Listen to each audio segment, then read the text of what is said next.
এটা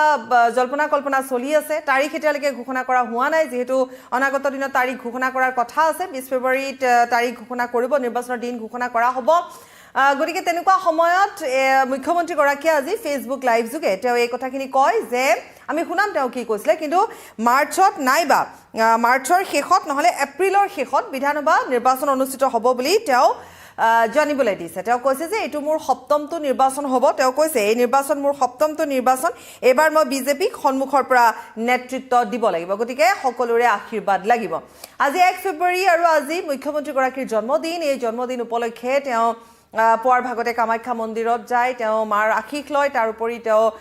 কৈছে বাকিখিনি আমি শুনাম তেওঁ কি কৈছে গতিকে তেওঁ এই আজিৰ দিনটোত এটা শুভ দিন হিচাপে লৈ তেওঁ আগবাঢ়িছে শুভ সময় হিচাপে তেওঁ লৈ আগবাঢ়িছে আৰু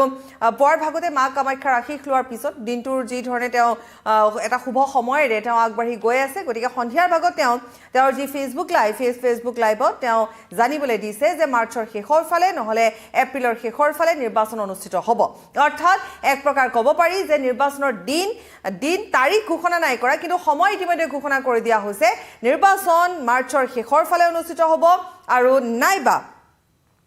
এপ্ৰিলৰ শেষৰ ফালে অৰ্থাৎ বিহুৰ পিছত নিৰ্বাচন হ'ব মাৰ্চৰ শেষত নহলে এপ্ৰিলৰ শেষত বিধানসভাৰ নিৰ্বাচন আছে মাৰ্চত শেষত হলে অৰ্থাৎ আমি ভাবিব পাৰো জানিব পাৰো যে বিহুৰ আগতে নিৰ্বাচন হ'ব আৰু নাইবা বিহুৰ পিছত নিৰ্বাচন হ'ব অৰ্থাৎ এটোৱে হৈছে ক্যালকুলেশন মাৰ্চৰ শেষত মানে বিহুৰ আগতে হ'ব অৰ্থাৎ এপ্ৰিলৰ প্ৰথম মাৰ্ধতে হ'ব পাৰে আৰু নহলে এপ্ৰিলৰ শেষত মানে বিহুৰ পিছত হ'ব অৰ্থাৎ বিহুৰ পিছত বুলি যদি চোৱা যায় তেতিয়ালে 20 তাৰিখৰ পৰা 30 তাৰিখৰ ভিতৰত নিৰ্বাচন অনুষ্ঠিত হ'ব বিধানসভা নিৰ্বাচন অনুষ্ঠিত হ'ব লগতে মুখ্যমন্ত্ৰী গৰাকীয়ে ক'লে যে এই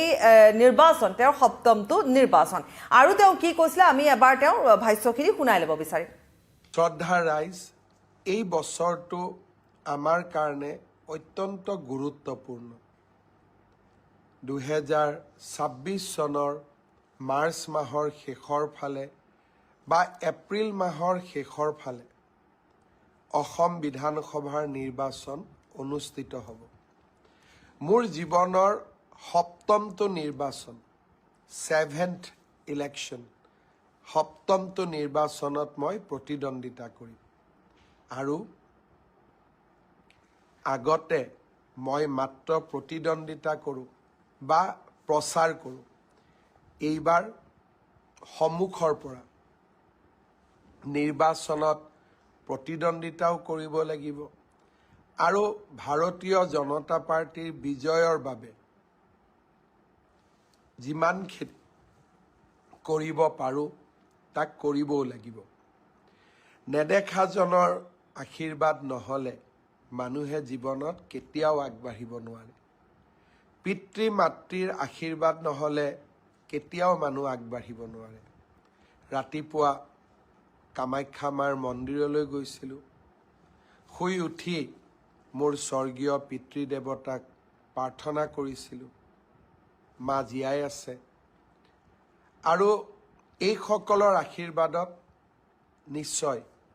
নিৰ্বাচনৰ যুঁজত আকৌ এবাৰ প্ৰতিদ্বন্দ্বিতা কৰিম কিন্তু মোৰ ঘৰত থকা মা দেউতাৰ উপৰিও অসমৰ চাৰিওফালে লাখ লাখ মা দেউতা সিঁচৰিত হৈ আছে মই অসমৰ প্ৰতিটো চুকে কোণে থকা মোৰ পিতৃ মাতৃ সকলৰ পৰাও মই আজিৰ এই দিনটোত আশীৰ্বাদ বিচাৰিছোঁ শ্ৰদ্ধা ৰাইজ আই মাতৃসকল পুৰুষসকল যুৱক যুৱতীসকল ভাইটি ভণ্টিসকল মৰমৰ ভাগিনসকল সকলোৰে শুভ কামনা আৰু শুভেচ্ছা বিচাৰিছোঁ ৰাইজৰ আশীৰ্বাদ লৈ মুখ্যমন্ত্ৰী গৰাকীয়ে জনাইছে যে তেওঁ এবাৰ সন্মুখৰ পৰা যেহেতু এই যুঁজখন আৰম্ভ হ'ব গতিকে বিজেপিৰ বাবে আৰু বিশেষকৈ তেওঁ ইতিমধ্যে লগতে এই কথাও উল্লেখ কৰিছে যে এতিয়া কেৱল ৰাজনীতিৰ কথাই চিন্তা কৰা হ'ব নিৰ্বাচনৰ কথা চিন্তা কৰা হ'ব এইকেইটা দিনত নিৰ্বাচনৰ বাবে সম্পূৰ্ণৰূপে সাজু হ'ব লাগিব সেই কথা তেওঁ আজিৰ দিনটোত অৰ্থাৎ আজি সাংবাদিকৰ আগতো একেখিনি কথাই তেওঁ উল্লেখ কৰিছিলে যে এতিয়া নিৰ্বাচনৰ সময় গতিকে নিৰ্বাচনৰ বাবে সাজু হ'ব লাগিব গতিকে বিজেপিক সন্মুখৰ পৰা এতিয়া নেতৃত্ব দিব লাগিব তাৰ বাবে সাজু হ'ব লাগিব এতিয়া মাথো নিৰ্বাচনৰ কথা এতিয়া মাথো নিৰ্বাচনৰ চিন্তা গতিকে নিৰ্বাচনত বিজেপিক সন্মুখৰ সন্মুখৰ পৰা নেতৃত্ব দিবই লাগিব আমি দেখিছো যে বিগত বৰ্ষতো মুখ্যমন্ত্ৰীগৰাকীয়ে বিজেপিক এক প্ৰকাৰ সন্মুখৰ পৰাই নেতৃত্ব দিছে তেওঁ বিভিন্ন প্ৰান্তত বিভিন্ন ঠাইত বিভিন্ন ঠাইলৈ যেতিয়া তেওঁ যায় সেই স্থানসমূহলৈ যেতিয়া তেওঁ যায় তেতিয়া তেওঁৱে সাধাৰণতে দেখিবলৈ পোৱা যায় ষ্টাৰ কেম্পেইনাৰ হিচাপে তেওঁৱে যায় আৰু তেওঁৰ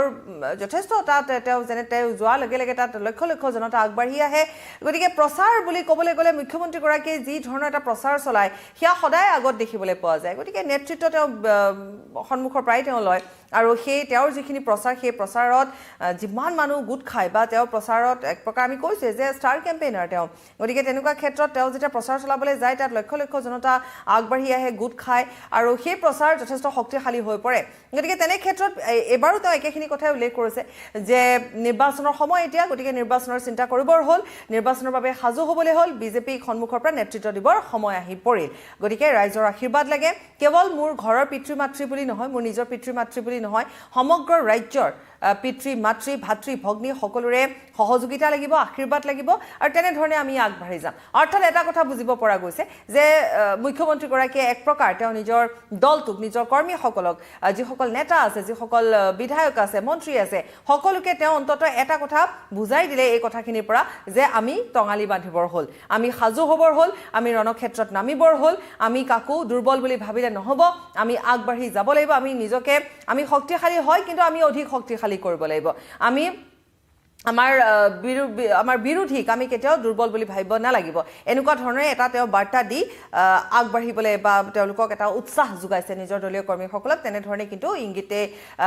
বহন কৰা যেন বোধ হৈছে বাৰু যিয়ে নহওক কিয় আজি এটা শুভ সময় তেওঁৰ বাবে আৰু এই শুভ সময়ত শুভ দিনটোত তেওঁ পোৱাৰ ভাগতে আশীষ লৈ তেওঁ লগতে তেওঁ ৰাজ্যবাসীৰো আশীষ লৈ তেওঁ আগবাঢ়িবলৈ এই নিৰ্বাচনৰ যিটো আমি ক'লোৱে যে এতিয়া যে দিন ঘোষণা কৰাৰ কথা কৈছে সেয়া মাৰ্চৰ শেষৰ ফালে নিৰ্বাচন হ'ব বিধানসভা নিৰ্বাচন নাইবা এপ্ৰিলৰ শেষৰ ফালে বিধানসভা নিৰ্বাচন হ'ব অৰ্থাৎ মাৰ্চৰ শেষৰ ফালে হ'লে বিহুৰ আগত হ'ব আৰু যদি এপ্ৰিলৰ শেষত হয় তেতিয়াহ'লে বিহুৰ পিছত হ'ব বিধানসভা নিৰ্বাচন গতিকে বিধানসভা নিৰ্বাচনলৈ আৰু বৰ এটা বিশেষ দিন নাই আৰু সেই কথাই তেওঁ বুজাই দিলে তেওঁৰ কথাখিনিত আৰু যাৰ বাবে সকলো সাজু হ'বৰ হৈছে তেওঁ সকলোকে তেওঁ এক প্ৰকাৰ আহ্বানি জনাইছে আৰু লগতে ৰাজ্যবাসীৰ আশীৰ্বাদ বিচাৰি তেওঁ কৈছে যে বিজেপিক সন্মুখৰ পৰা নেতৃত্ব দিবৰ বাবে সাজু হৈছে এইটো তেওঁৰ সপ্তমটো নিৰ্বাচন আৰু আকৌ কৈছোঁ নিৰ্বাচন কেতিয়া অনুষ্ঠিত হ'ব তাৰে যিখিনি কথা শুনা গ'ল বা তেওঁ ক'লে সেয়া হৈছে হয় মাৰ্চৰ শেষত নহয় এপ্ৰিলৰ শেষত আৰু এই বিগ ব্ৰেকিঙৰ পৰা এতিয়া বিদায় লৈছোঁ নমস্কাৰ